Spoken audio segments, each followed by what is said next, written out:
Alors, pour la fin de ce plateau, de ce marathon télévisuel, depuis samedi 10h, même depuis hier soir, on va faire son cinéma. J'avais promis qu'on ferait notre cinéma, eh bien on va le faire. Alors pour faire son cinéma, il faut avoir des jeunes qui font du cinéma, des jeunes qui s'intéressent au cinéma et qui ont fait la technique avec beaucoup de brio de ce plateau Téléthon. Éloane est à mes côtés. Alors Éloane, comme j'ai fait à beaucoup d'invités, comme on l'a fait avec Sandrine, ma co-animatrice au long de ce Téléthon, prénom, présentation, qui êtes-vous et que faites-vous surtout, monsieur Éloane? Quel âge? Alors, du coup, moi j'ai 20 ans. Oui. Et du coup, je suis de La Tranche, donc de Vendée. Très belle région, c'est beau La Tranche. Très, très bel endroit, oui. Et puis, du coup, je fais mes études, moi, depuis 2 ans maintenant à Paris. D'accord. Donc, mais sinon, après, je travaille en dehors de ça quand je reviens en Vendée avec le cinéma Agnès Varda de La Tranche-sur-Mer. Alors, les études de quoi? Il y avait l'EDEC une époque, je crois, pour le cinéma. Oui. Ça existe toujours? Alors, ça existe toujours, il me semble. Moi, je suis à l'ESRA, du coup, dans le 15e arrondissement. Oui. Et donc là, je me forme pour être plutôt dans les réalisateurs pour les films de fiction. Ah, c'est pas mal quand même. Ouais, déjà, de l'ambition. Alors, ce cinéma Agnès Varda, à La Tranche-sur-Mer, nous parle, tu vas savoir pourquoi, vous allez savoir pourquoi dans quelques instants. C'est un cinéma atypique, un cinéma d'art et d'essai. Alors, au sein de ce cinéma, on se tutoie? On se tutoie complètement. On peut se tutoyer complètement. Quelle est ta fonction? Alors du coup, j'avais commencé par une saison pour l'été, et du coup je faisais le guichet, la caisse. Et en fait, au fur et à mesure, du coup, en dehors des saisons, j'ai commencé à travailler avec les bénévoles, parce que c'est un cinéma qui fonctionne beaucoup avec les bénévoles. Oui, combien de bénévoles alors? On est à peu près au total dans le groupe, sans compter l'été, qu'on compte aussi les saisons, parce qu'on est différentes équipes qui se relaient. Je pense qu'on tourne autour d'une bonne vingtaine. Vingtaine de bénévoles. Au total. Et du coup, moi, je connais surtout l'équipe qui est avec moi pendant l'été, mais dont la plupart continuent avec la rentrée septembre. Et du coup, j'ai commencé après à faire ma première saison avec eux. Et puis ensuite, du coup, j'ai à force de continuer à être avec eux, j'ai remblé pour une deuxième saison, puis une troisième. Et j'ai un peu plus appris du coup. Je me suis formé avec. Combien de saisons maintenant à ton compteur? Là, j'en ai fait 3. 3 saisons. Alors, tu es donc l'assistant du directeur. C'est ça. Qu'on va citer. Stéphane Geffard, du coup. Stéphane Geffard. Alors là, à qui je vais tirer un petit coup de chapeau tout à l'heure. Vous allez savoir pourquoi. Alors, comment ça se passe, les bénévoles? Parce que moi, j'ai eu Stéphane Geffard pour le projet que je vais annoncer. Super sympa, dynamique. Il m'a dit, cher monsieur, on va se rencontrer. On est un cinéma d'art et d'essai. Tout nous intéresse, tous les concepts nous intéressent. Il est drôlement bien, votre patron, là. Ah il est chouette. Il est chouette, il est jeune, non? Il est... Bon, moi, je considère ça comme jeune. Après, c'est libre à chacun. Mais pour moi, il a 50 ans passé. Ah, mais il est très jeune à 50 ans. Encore jeune, voilà. Si j'avais 50 ans, mes enfants, qui seraient contents. Et puis, du coup, il a la passion de son métier. Ouais, ça se voit. Et il a la joie de transmettre en fait. Et ce qui est génial, c'est que j'ai pas été le premier jeune qu'il a formé, qu'il a pris sous son aile. Et j'espère ne pas être le dernier. Et en fait, ce qui est vraiment chouette avec lui, c'est que il m'a fait une petite formation. Il m'apprenait tout ce qui était son métier en tant qu'exploitant de cinéma, sa relation avec les distributeurs, comment justement on projette des films, qu'est-ce qu'on utilise comme type de technologie, l'informatique, parce que l'informatique, lui, il a connu l'ère de la pellicule, mais maintenant c'est l'informatique. Maintenant c'est l'informatique. On appuie la péloche, hein. Ouais, encore, c'est ça. Encore un peu, non? Il lui arrive des fois de faire des toutes petites projections encore en pellicule, des films d'Agnès Varda notamment. Oui, le film d'Agnès Varda, des films d'art et d'essai. Donc il est à la pointe du progrès dans un cinéma un peu de quartier quand même, qui a l'âme d'un cinéma de quartier. Hein. Sachant qu'à La Tranche, c'est l'un des lieux les plus touristiques et surtout ouvert à l'année, qui n'est pas juste l'été. Et qui a sa clientèle justement. Et ce qui est bien, c'est qu'en fait, on a une relation avec les bénévoles nous, on va voir les films et on les recommande, on se fait nos avis, puis on est très proche en fait de notre clientèle. Ce qui fait que les gens, on peut leur indiquer quel type de film leur correspond le mieux. D'ailleurs, vous les conseillez. C'est ça, voilà. On les conseille. Puis en plus de ça, ce qui est chouette aussi, c'est qu'on peut passer tout type de film. Mais effectivement, comme on est un cinéma qui fait aussi beaucoup art et essai, on a un public qui est beaucoup plus adapté à ça. Mais je crois qu'il est même labellisé art et essai. Oui, il est labellisé, oui. Donc ce qui veut dire qu'il est référencé, donc des films des fois inédits, de qualité, avec un directeur qui a vraiment la niaque, qui va... Alors, toi, en tant qu'assistant de ce directeur avec des bénévoles, comment tu ressens tes journées dans ce cinéma? Tu vis vraiment le cinéma que tu as envie de faire ou pas?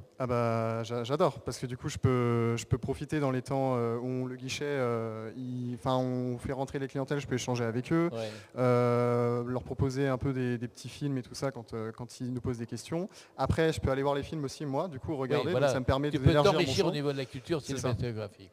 Et moi et d'ailleurs tous les autres, on se fait souvent d'ailleurs des petites projections ensemble avec Des l'équipe. petits films en Ouais, c'est copain, ça. là. Et parfait, Le petit exactement. cinoche en copain. Et puis en plus, on regarde tout type de films. On est là vraiment pour vraiment apprécier le moment. C'est un cinéma qui est en plus très bien adapté, très bien isolé Oui, du il est son. beau. Ouais, j'aime bien. Assez grand en plus pour contenir quand même beaucoup de gens. Et forcément, c'est très Il agréable. a tout. Il y a l'intimité, il y a aussi de la place. Et puis un directeur. Alors le directeur, quand on s'est appelé avec Régis Guillarneau, le projet Prudence, Prudence, le risque zéro n'existe pas. On a une capsule, on a fait une vidéo que Jean-Marie Bidot a tournée avec beaucoup de talent. Et je lui ai dit, voilà, on fait la sécurité routière, c'est un peu d'utilité publique, ça dure 1 minute. Il m'a dit tout de suite, ça m'intéresse, envoyez-moi un exemple, on va le mettre en format cinéma, et je serais d'accord de le projeter avant les films, ou pendant les entr'actes, ou après le film. Super cadeau, là, d'avoir... Mais il est adorable là-dessus parce qu'il fait ça avec même les ciné-débats, quand il y a Oui. des personnes qui Même- proposent un documentaire, Voilà. un court-métrage, parce qu'on fait aussi les petits courts-métrages, et on avait un il n'y a pas si longtemps qui était tourné justement dans la Vendée, et du coup on avait réussi à le passer, et puis c'est vraiment ouvert à montrer tout. Et même il nous a proposé peut-être avec Régis Guillarneau, comme je suis chargé de sa com, de faire un débat, une séance débat avec des films, des projections de films, parler de la prudence, des risques routiers. C'est un mec sympa, super sympa ça. Ah, puis il accepte tout comme ça, puis en plus s'il y a un ciné-débat qui est organisé, on va sûrement nous se revoir d'ailleurs. Ah ben on va se revoir. Alors justement, il y a 20 bénévoles. Alors c'est quoi le rôle des bénévoles dans ce cinéma? C'est toutes les fonctions, la caisse, le ménage un petit peu Alors du coup on a des bénévoles qui sont un peu plus formés dans la technique pour gérer les playlists avec les films, quand oui. ils arrivent sur les disques durs, quand on les charge sur les projecteurs. On a ensuite des bénévoles qui sont là pour faire la confiserie, parce que c'est un cinéma où on vend quand même de la confiserie. Ah oui, c'est chouette ça. Popcorn, bar à papa. Fait maison alors alors non, mais on s'est produit. Produit localement, c'est pas mal. Mais du coup on propose ça, puis forcément quand il y a des petits dessins animés ou Ah oui, aussi pour les enfants c'est génial. Ce qu'on fait aussi c'est les ciné-petits-déj. Ah Et bon c'est des projections qu'on fait le matin. Et en fait, c'est des projections qui sont à 10h30. Et nous, on ouvre le guichet à 10h. Les clients peuvent venir. C'est 5 € la séance pour tous. D'accord. On a 2 films qui sont proposés, des films familiaux généralement. Et en fait, on propose une petite brioche avec un jus de fruits. Et les gens après entrent en salle. Il y a le côté, j'aime bien ça, le côté famille, le côté on retrouve un peu ses racines. Là. On va au Sonneuil, mais il y a le petit déjeuner. Donc des rencontres, automatiquement des rencontres. Oui. C'est un lieu de rencontre, ça. Exactement, et puis on profite là-dessus parce que c'est nous-mêmes, c'est pas intéressant pour nous si on voit juste les clients passer, on leur vend leur ticket. Comme dans un cinéma traditionnel, on est bien d'accord. Puis en plus on est habitué avec nos clients, ils ont une carte de fidélité, ils peuvent venir, donc on est habitué à revoir un peu les mêmes visages. Vous pouvez devenir des amis, quoi. C'est ça. On se fait un petit cénoche en amis. C'est ça. Moi j'aime bien ta jeunesse, parce que quand même 20 ans, le cinéma c'est un beau métier, surtout je pense dans le côté réalisation. Et maintenant avec les moyens techniques, la technologie, on peut faire des choses... Moi, mon rêve un jour, c'est qu'un conte que j'ai fait pour enfants, mon petit Arthur, devienne un film d'animation. Si un jour je pouvais trouver quelqu'un, il est quand même édité par le Mont-Saint-Michel, c'est pas n'importe quoi. Ah bah non. Alors le Mont-Saint-Michel, il vient de donner du pain aux enfants sur Terre, Arthur sans H, ouais, ça serait sympa un jour. Si je trouvais vraiment les compétences, c'est le rêve de ma fin de carrière. En plus, c'est des idées qui peuvent se proposer, parce qu'il y a des personnes qui récupèrent des scénarios comme ça. Oui.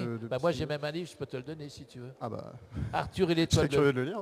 Ah bah écoute, tu le liras, puis si un jour il y a le miracle d'Arthur, tu vois, à mon âge, on essaye de rêver encore. Ah bah il faut. Il faut jamais abandonner le rêve, c'est un métier de rêve, on vend du rêve, c'est ce qu'il me dit à chaque fois d'ailleurs Stéphane, il vend du rêve. Tu vends du rêve. Des larmes, de la joie, de la proximité. En conclusion de ce magazine, je te remercie d'être resté aussi tard, mais tu étais technicien. Allez, moi je vais faire la petite fée d'Arthur et l'étoile pour toi. D'ailleurs, j'en profite pour faire du coup une petite pub, mais on a fait du coup l'été dernier une édition d'un festival où on fait film et musique. On avait accueilli notamment des invités tels que John Eliwell, qui était le saxophoniste de Supertramp, qui était parrain de ce festival. Et on va refaire une édition du coup le 7, 8 et 9 août prochain. Ah bah, faut y aller, et on aura comme parrain du coup Didier Gustin.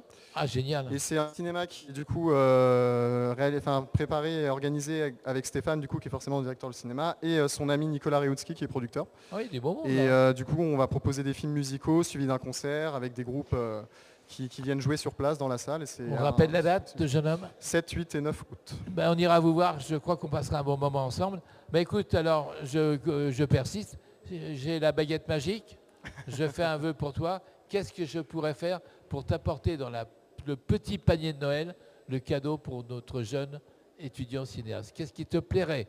N'importe quel rôle, je ne sais pas, vas-y.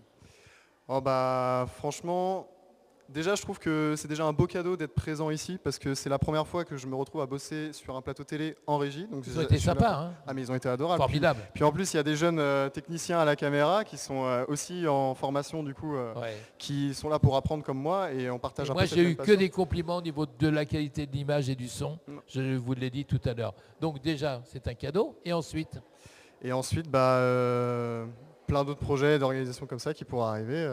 réalisateur. Ouais, franchement, ouais. Ouais, pas mal. Ouais, pas mal. Puis je suis sûr que des réalisateurs, tu trouveras des metteurs en scène, tu vas trouver des acteurs. Et un jour, on verra, comme au cinéma, sur les affiches, ton nom s'afficher. Moi, je dirais, ça, c'est grâce à la découverte du Téléthon. N'oublie pas que dans ce Téléthon, il y a l'année dernière, on a découvert, on peut dire, l'équipe, on a découvert Thérèse Fournier, l'humoriste qui maintenant est avec Élodie Pou, qui fait des tournées pharaoniques. On l'a découvert ici. Donc peut-être que ce soir, on découvre un nouveau talent. Allez, tu rappelles ton nom, ton prénom, ton cinéma. Alors, Éloane Tefo, donc au cinéma Agnès Varda de la Tranche-sur-Mer. On fait un tonnerre d'applaudissements, mesdames, messieurs, s'il vous plaît. Et je pense que ça va être avant les remerciements avec toute l'équipe du Téléthon, avec Sandrine, je pense l'un des derniers plateaux. On se retrouve dans quelques instants. Applaudissements, bravo jeune homme.